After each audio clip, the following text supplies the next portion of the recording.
ایک چھوٹے سے گاؤں میں احمد نام کا ایک لڑکا رہتا تھا۔ وہ بہت غریب تھا، لیکن ایمانداری اس کی پہچان تھی۔ روزانہ وہ بازار میں سبزی بیچنے جاتا اور جو پیسے ملتے اسی سے اپنے گھر کا خرچ چلاتا۔ ایک دن احمد بازار جا رہا تھا کہ راستے میں اسے ایک بھرا ہوا بٹوا ملا۔ بٹوے میں کافی رقم اور کچھ کاغذات تھے۔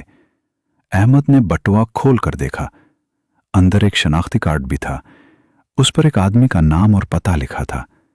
احمد فوراً اس پتے پر گیا۔ دروازہ کھٹکھٹایا تو ایک بزرگ آدمی باہر آئے۔ احمد نے ادب سے سلام کیا اور بٹوا ان کے حوالے کیا۔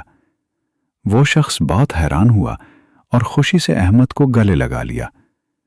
بیٹا، تم نے آج میری زندگی بچا لی۔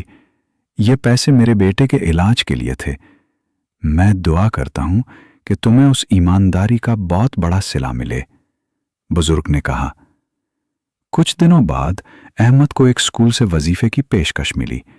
اسے پتا چلا کہ وہی بزرگ ایک بڑے اسکول کے مالک تھے۔ انہوں نے احمد کی ایمانداری دیکھ کر اس کی تعلیم کا خرچ اٹھا لیا۔ احمد نے دل لگا کر پڑھائی کی اور کچھ سالوں میں ایک کامیاب انجینئر بن گیا۔